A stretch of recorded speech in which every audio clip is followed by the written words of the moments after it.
So it's a sort of a celebration of Mike's completion of this project that he's been working on for the past year and a half or so.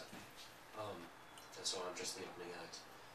And I figured, given that I would read this piece that he and I wrote together about 4 years ago, that was published in the Gannett Journal News. So this is a piece that's written by me and Mike Hepner. A fun game would be to see, parse which sentences were mine and which sentences were his. It's called Local Politics. The woman in front of them, counting out $1.79 in pennies, was a neighborhood personality. Short and feisty, with wiry gray hair that she corralled in a thick band down near her shoulders.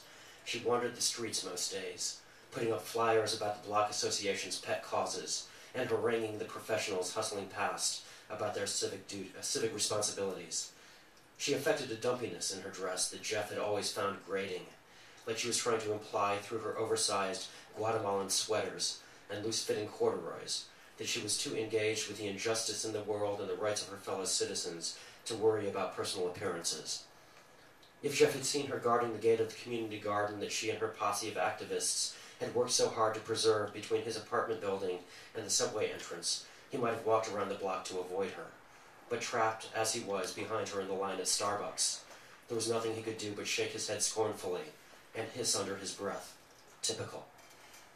His girlfriend Ruth shot him a warning look and braced herself, but no amount of foreknowledge ever fully prepared her for the embarrassment and shame Jeff's public scenes inspired in her. Isn't it typical?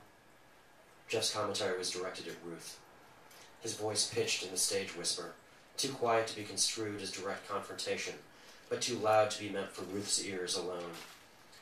Raising a finger to her lips, she mouthed the word, "Don't." But Jeff was already building his argument. I mean, really, there's like 15 people in line behind her, and Starbucks is always slow to begin with. From where she stood, Ruth could see part of the counter in front of the woman. Her pennies were heaped in 2 loose piles, one counted and one not. As she slid each penny across the laminated counter mat, she announced its place in the progression. 66, 67, 68.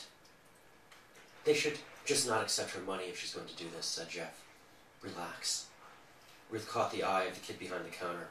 His name was Ramon, and she thought of him as a kind of a neighborhood friend. He'd waited on her at 8:35 every weekday morning for almost a year now. She cherished having learned what she knew about his life, that he had a baby daughter named Keisha, that he lived in the Booker T. Washington housing complex with his mother and his older brother. For a brief moment, Ruth held his gaze and hoped that the sympathy she was trying to project was getting through. And you'd think of all people this woman would know better. It just proves my point. The point Jeff referred to was his conviction that despite all her civic-minded fury, the woman was at root a selfish old crone whose main objective was to be the center of attention. He kept a running catalog of his grievances with the other people. His grievances with